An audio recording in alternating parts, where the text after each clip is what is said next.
Hi, friends. Welcome back to the Tough Friends Collective podcast with me, your host, Chelsea Gomez, also known as Oh, You're So Tough. Hello, and welcome back to everyone who's returning for another episode. If you're new here, welcome. Just a brief overview of what this podcast is. It's a raw, authentic, candid conversation about cancer, and a lot of the subjects and stories we hear on this podcast come directly from my Instagram account, which is called Oh, You're So Tough. If you do follow me on Instagram, you probably saw that last week I was dealing with a lot. I live in Florida, and we had Hurricane Milton come through. And if you are in Florida as well, or if you were in the path of Helene, I am sending my love to you. It was quite a crazy storm. I'm from here, like I said, so I've grown up going through hurricanes, but this one was just feeling a lot different. And I live in Central Florida, so ultimately the hurricane came over us and dumped 20 inches of rain on my town within a 24-hour period. So we evacuated to my parents' house, but half my neighborhood, their street is completely flooded with water. You can't even drive through it. And my house thankfully was okay. My parents' house almost flooded as well, but my dad went out in the middle of the hurricane and started draining and stuff. So yes, that is where I was. And on top of everything last week, it was my 6-year Cancerversary of my original diagnosis. I was diagnosed October 12th of 2018 with Hodgkin's lymphoma, and I was diagnosed again with Hodgkin's lymphoma October 12th of 2019. So went through the hurricane all last week, and then Saturday was my Cancerversary. It was definitely feeling like a very cursed week. And a lot of things come up when it's your Cancerversary or any other cancer day. And I've been hearing a lot about just people in your life not understanding why it's important, and then just the emotions surrounding it. And I thought it would be a really good podcast topic for us to dive into a little bit and kind of talk about how I feel about, cancer celebrations, explain them a little bit, and also explain to people in our lives why it's important and kind of some things that they can do to mark these occasions.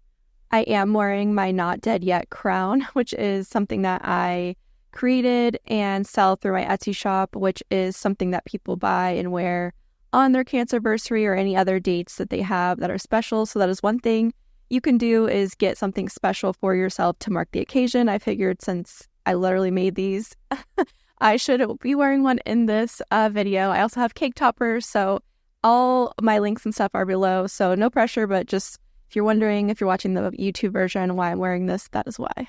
First of all, I just want to go over a quick, just what are Cancerversaries, what are some other dates. I know even people in the cancer community have some, question marks sometimes about what do they celebrate, when do they celebrate it. And so I just wanted to briefly touch on that. The most common day that people consider their Cancerversary is the day that they were diagnosed. Now, some people can have multiple dates. Like for me, it just was a weird thing with the universe that I was diagnosed on the same day 2 years in a row. But I don't think that's really typical, especially if your cancer comes back. You're probably going to have more than one date that you were diagnosed and then re-diagnosed. You can choose whichever date you prefer. It doesn't even have to be the day that you were diagnosed, but that's the most common day, so I just wanted to point that out. Another celebration that you may hear if you're in the community is a rebirth day. I also have one of those. I had a stem cell transplant on April 1st of 2020, and when you have a stem cell transplant, you're essentially deleting your whole immune system and creating a new one. And you're very immunocompromised, you're in the hospital, and it's kind of like you're being reborn like a little baby. You have all your shots basically get deleted out of your body. I don't know, science. And so that is considered your rebirth day. So that is another thing that people celebrate. Other things that people celebrate are days that they ended treatment. If you are someone that can end treatment, not everybody does. Also, days that people found out they were in remission, or NED day, or no evidence of disease. Once again, not everybody gets that day either, but that's just another thing people celebrate. People also celebrate big surgery dates. So, maybe a day that they had a major surgery, like maybe if you had a mastectomy or something of the sort, that might be something that you mark with a cancer celebration of sorts. Bear in mind, a lot of what we go through in this episode, as far as what people do, what they like, obviously it's all up to your personal preference. So if you hear this and you're like, I don't like doing that, or I don't care for marking that day, that is totally fine and that is up to you. But this podcast is just going to explore what is common in the community and just some ideas around it. So no judgment if you don't want to celebrate any of the days. That is totally cool. So for me, the Cancerversary date is something I celebrate, but it is not something that is necessarily 100% a celebratory day at all. It's more of a melancholy sort of day. And the concept behind, getting yourself a crown or getting yourself a cake, which is something very common that most of us do now, is getting a cake on these days. And hopefully our friends and family are getting us the cake. We don't have to get it ourselves, but if we do, then we will. But it's a way to kind of take back that bad day. So obviously the day you get diagnosed with cancer is probably one of the worst days in your life. And if every time that date comes back up, it obviously brings emotions and memories that are hard. And kind of taking it back as a celebration or a milestone is another way to take back control from the cancer and to really take back control of the narrative of that day. And I always feel pretty down or sad or just like blah for about a week before the Cancerversary. And then on the day itself, I always feel not really like, oh, it's my Cancerversary, just like, it's my Cancerversary. Like this year on Instagram, I posted about it and I wasn't even sure if I was going to, because just between the hurricane and the Cancerversary, I was just kind of like blah. But I feel like I owe it to myself, the past me who went through so much, to mark that day and to take time to let everyone know and myself, like, I'm still here, not dead yet, I did it. And that's worth celebrating, that's worth acknowledging at a minimum. Let's talk about some other emotions that you might feel on those days. So for me, I know I feel obviously grateful that I'm here, but I also feel guilty about people who aren't here. So many of us in the cancer community make friends, and the reality of being in this community is that it has some of the best members and the worst club, and a lot of times we lose these people because obviously cancer, it sucks, and that's the reality, is a lot of loss comes with these friendships. And so for me, I know that I always feel a little bit guilty that I am still here, and especially when I do feel sad, I feel a little bit guilty about those feelings, to say like, hey, you are here and other people aren't, so why are you even sad? But it's valid to be sad. It brings up memories, it brings up feelings, it brings up, this time of year. For me, my daughter's birthday is on Halloween, and I got diagnosed right before that. And I remember we had like a little Disney cruise planned for her birthday, had to completely be canceled. And before this whole time of year was my favorite. I love fall, I love Halloween, I love all of that stuff. But the cancer diagnosis, it kind of puts like a black fog over whatever time of the year it is, in my opinion. And so, yeah, I think that even though there are those guilty feelings, you do deserve to still celebrate you and all you've come through and all you've overcome and all you are overcoming. And I know that the people who have passed, they want you to do that. Your friends wouldn't want you to say to yourself, you don't deserve to celebrate or be happy to be alive. So just bear that in mind. I have to tell myself that same thing, but that is very common if you're having those feelings on these sorts of milestones.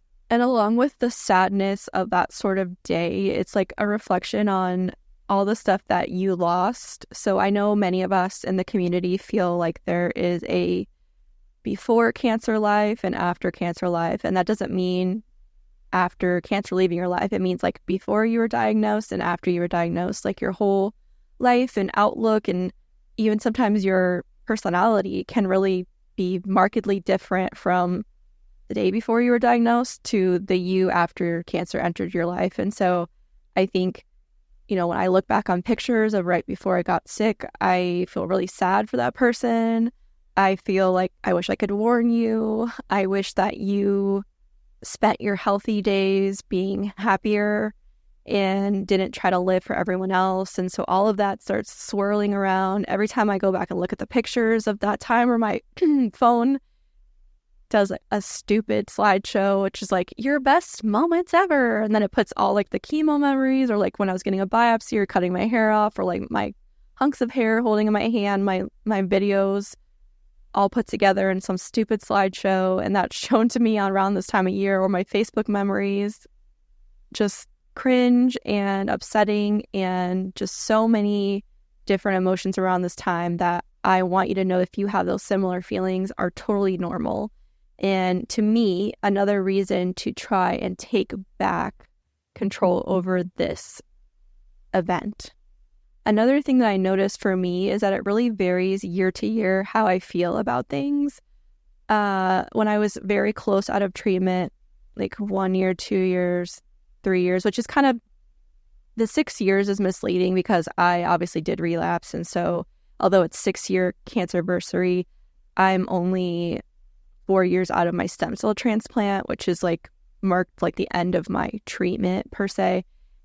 And so it's kind of weird. So I think the further you get out of treatment, the easier it is to approach these days. It's not easy by any means, but I want you to know that if you're listening and you're very soon out of treatment, like 1 year, 2 years, 3 years, still having like intense feelings around this day. And I know I have a friend, I won't mention their name, but I have a friend that I think is maybe 5 or 4 years out, and they are still like, when this time comes around, they start spiraling, and it's not something they control. It just happens. And I know a lot of people are like that. So for me though, it has gotten better in the lead up to the day, I would say. Like, so before, when I was closer to only being out of treatment for a little bit, I think it was more intense and it was more upsetting, and it was more like, ugh, I don't even want to talk about this. I don't want that state to exist. I don't like it. Try to just kind of block it all out. And in the past, like 2 years, I have really tried to take the day to, number one, have self-care for myself and acknowledge what's going on, and explain to my family if I don't feel happy, or if something would make me happier, like getting a cake or doing something fun. And that has really helped. And I know for my family, even my husband sees everything I do here in the cancer community, everything I talk about. He listens to my podcast. He does all of that. But I know even last year, I explained to him, maybe it was a year or two ago, I can't remember, but I explained to him why it was important, why I wanted a cake, and why I wanted to take time to celebrate the day. And he genuinely was like, thank you for telling me that, because I didn't understand that this day would be something you would want to celebrate or mark the day. I think he thought maybe I just wouldn't even want to talk about it or do anything. So taking the time to explain that to your friends and family can really help. And I want to read a few submissions that I have gotten recently about friends and family just not understanding why these days are important, or not giving you the support, and kind of talk through that. So let me pull up some submissions from my community, and I'll go ahead and read those. Here is the first one. Celebrating 1 year cancer-free alone. No one in my life thinks it's a big deal like I do. I never thought I'd get here. I definitely never thought I'd get here and would be buying myself ice cream and celebrating alone in my car. Celebrate your milestones. They're important. And then one other I want to read says, no one mentioned my 1 year this year also. I for sure thought even my significant other would do something for me, but no one called, everyone forgot. I get it, people have lives, but I thought maybe mine was important too. Next year, I'm buying myself that damn cake and drinking a whiskey for myself in my journey. I wanted to read those submissions because I think that it's important for anyone listening that maybe isn't in the community to understand just how important these milestones are for people.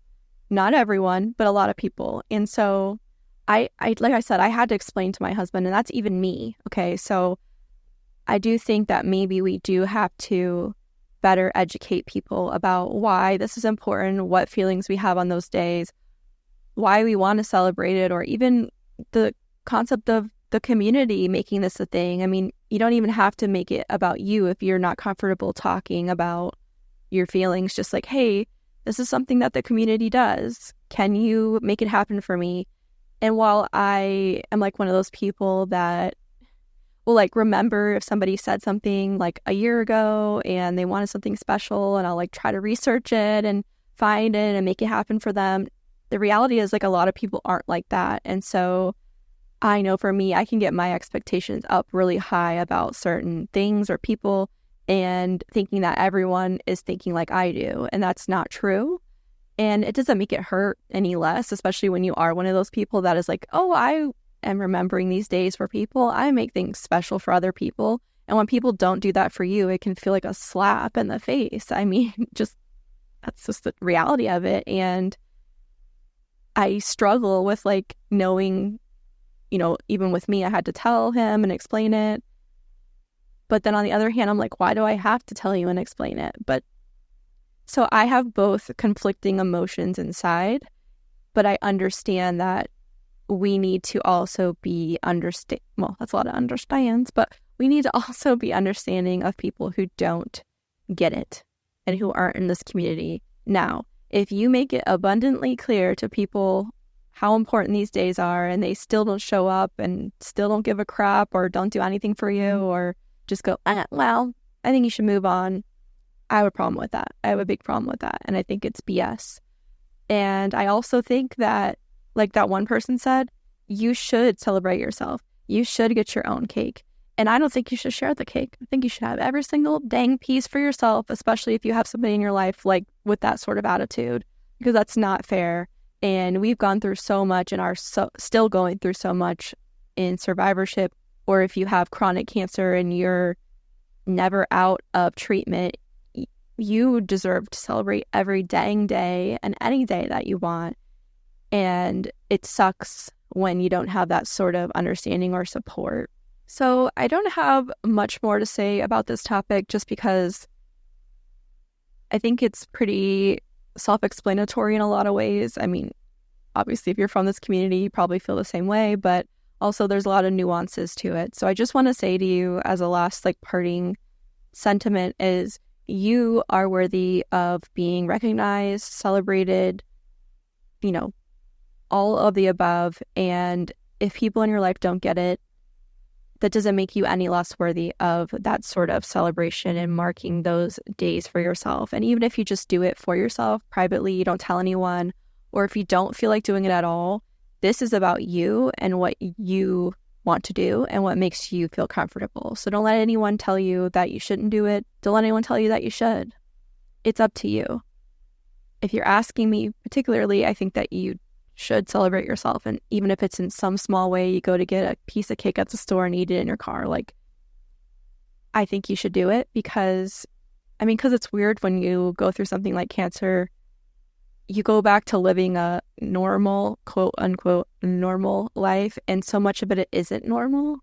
And like when you come around these dates, it brings up a lot and it brings up those feelings and those memories. And sometimes when I look at the pictures of me going through treatment, that just feels like a lifetime ago. And it feels like 5 minutes ago at the same time. So yeah, another hashtag cancer is confusing type episode and discussion, but I hope that this was somehow helpful for someone out there. And if you have your own thoughts on this topic, you can always submit them to my form through my Linktree. I see you, I understand, I celebrate you, you're amazing. Basically it. If you enjoyed this podcast, please give me a good rating, like it wherever it is you're listening or watching. It really does help. It's just me over here doing this. I don't have any fanciness, just me. And if you'd like to get yourself, like I said, one of these crowns or a cake topper, check out my Etsy shop. But yeah, I'll talk to you guys in the next one. Bye.